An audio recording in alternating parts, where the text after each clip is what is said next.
আসসালামু আলাইকুম। আমি মোসাবেল ফারদিন প্রতিদিনের মতো আপনাদের সামনে উপস্থিত হয়েছি জেড টিভির পক্ষ থেকে। আজকের বিষয়টি হচ্ছে মাহফুজুর আলমের পোস্ট। সারা ভারতীয় মিডিয়া তোলপাড়। মাহফুজ আলম কিভাবে এত বড় একটি সাহস করে বসেছে, পুরো বাংলাটাই বলে বসেছে তার নিজের। যদি বলি বাংলা আমার নিজের, এটা যদি অপরাধ হয়ে থাকে তাহলে কিভাবে অপরাধ হয় না? ভারত যখন বলে অখণ্ড ভারতের, যারা যখন তাদের পার্লামেন্টে একটি মোরাল তৈরি করতে পারে অখণ্ড ভারত বলে, তাহলে আমি আমার বাংলা যেভাবে ভেঙেছে একটি ষড়যন্ত্রের মাধ্যমে, ব্রিটিশদের একটি ষড়যন্ত্র ছিল।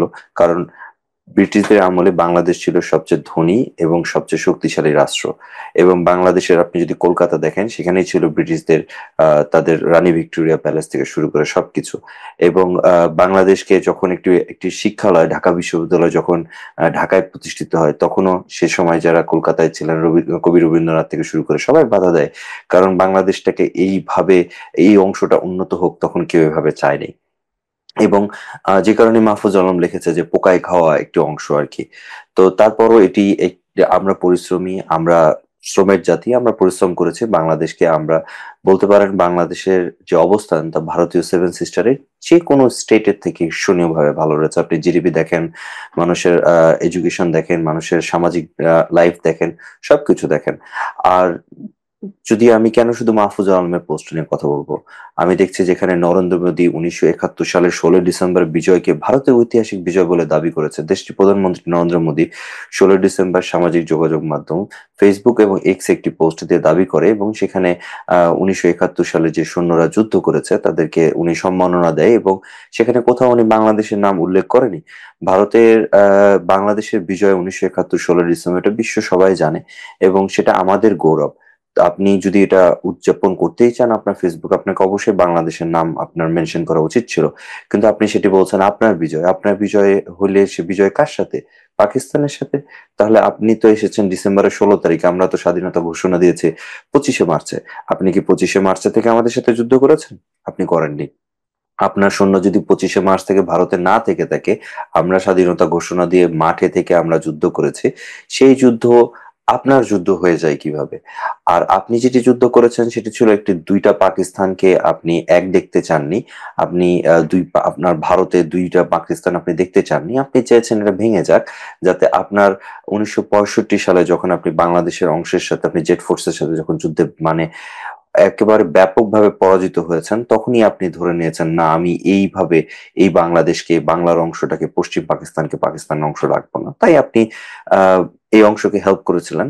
হেল্প বলবো না, আপনি আপনার নিজেকে হেল্প করেছিলেন যাতে আহ, পশ্চিম পাকিস্তান বাংলাদেশ হয়ে পাকিস্তান থেকে আলাদা হয়ে যায়। আর সেখানে যদি আপনি এটাকে রং দেখেন, তাহলে আপনি এই বছরই মে মাসে আমি কিছু আপনাদের সাথে শেয়ার করতে চাই। আমরা এখানে সিম্পলি আমি আপনাকে কিছু জিনিস দেখাতে চাই।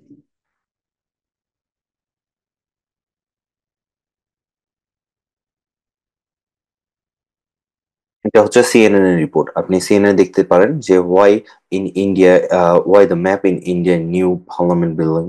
এখানে এটা হচ্ছে সিএনএন এর রিপোর্ট। আমি সিএনএন এর ওয়েবসাইটে গেছি, cnn.com। cnn.com আমরা দেখতে পাচ্ছি আপনাদের যে পার্লামেন্ট আছে, যেটা আপনাদের সেন্ট্রাল পার্লামেন্ট, সেই পার্লামেন্টে আপনি একটা মনুমেন্ট তৈরি করেছেন। এই মনুমেন্টের নাম দিয়েছেন আপনি অখণ্ড ভারত।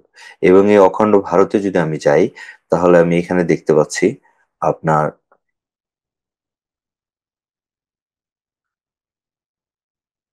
অখণ্ড ভারতের পোস্টে যদি যাই, তাহলে আমি এখানে দেখতে পাচ্ছি আপনি শুধু বাংলাদেশকে না, আপনি অখণ্ড ভারতে নিয়েছেন ভুটানকে, আপনি অখণ্ড ভারতকে নিয়েছেন বিশাল বড় মারমাকে, চীনের তিব্বতকে, আপনি নিয়েছেন পাকিস্তানকে, এবং নিয়েছেন আপনি আফগানিস্তানকে। তো আপনি এতগুলো রাষ্ট্রকে আপনি আপনার নিজের ভারতের মধ্যে দেখাচ্ছেন। আর আপনি ভাবছেন যে বাংলাদেশ তাহলে আমাদের যেটা বাংলা, যেটা যতটুকু হচ্ছে আমরা যারা বাংলা ভাষাভাষী, আপনি চান আমরা এখানে সাম্প্রদায়িকভাবে হিন্দুদের প্রতি অত্যাচার যাতে না হয়, মুসলমান হিন্দু ভাই ভাই হয়ে থাকে। তাহলে যদি তাই থাকে, আপনি যদি সেটাই চান, তাহলে তো এটা তো পসিবল। কারণ এখন বাংলাদেশে দেখা গেছে যে গুরু হচ্ছে মুসলমান, সংখ্যালঘু হচ্ছে হিন্দু। কিন্তু যদি অখণ্ড ভারত যেরকম আপনি চিন্তা করছেন ভারতকে এক রাখার জন্য, আমিও তো চিন্তা করতে পারি বাংলাকে এক করার জন্য। তাহলে সংখ্যা গুরু হিন্দিও থাকবে, সংখ্যাগুরু মুসলমানও থাকবে। যদি ভারত মানে বাংলার যে অংশটা, যেটা শুধু যদি বাংলা থাকে, যেটা আগে বলা যেত যে এশিয়ার রাজধানী, সেটা যদি এক হয়, তাহলে তো আমিও সেটা আশা করতে পারি। সো আমাদের যদি মাহফুজুল আলমের যদি পুরো বাংলাকে একসাথে তার ম্যাপে দেখানো যদি ভুল হয়ে থাকে, হ্যাঁ, আপনার এখানে উনি যেটা দেখিয়েছে, এখানে যদি উনার এটা নিয়ে ভুল হয়ে থাকে যে বাংলাদেশের যে অংশটা উনি এখানে প্রকাশ করেছে, সেখানে উনি বাংলাকে সবুজ লালই দেখিয়েছে, সেখানে সে মানচিত্র ভেঙে দেয়নি। তার মানচিত্র আপনার মানচিত্র আপনারই আছে, কিন্তু সে দেখিয়েছে যে এতটুকু বাংলাদেশ আর এতটুকু হচ্ছে আমাদের পুরো বাংলা। তার স্ট্যাটাসকে সে জনগণের কাছে আরো পরিচয় করে দেওয়ার জন্য তুলে ধরেছে। বাট আপনি যেটা করেছেন, আপনার অখণ্ড ভারতে, আমরা যদি সিএনএন এর রিপোর্টে মোরালটা দেখি, এখানে আপনি ভারতকে একটি মানচিত্রে রাখেননি। আপনি পুরো 7টি দেশ, আমি একটু গুনে দেখি, ভারত, পাকিস্তান, আফগানিস্তান, নেপাল, বাংলাদেশ, ভুটান, মায়ানমার, রাইট, 7টি দেশের সার্বভৌমত্বকে আপনি ধ্বংস করে আপনি তৈরি করেছেন অখণ্ড ভারত।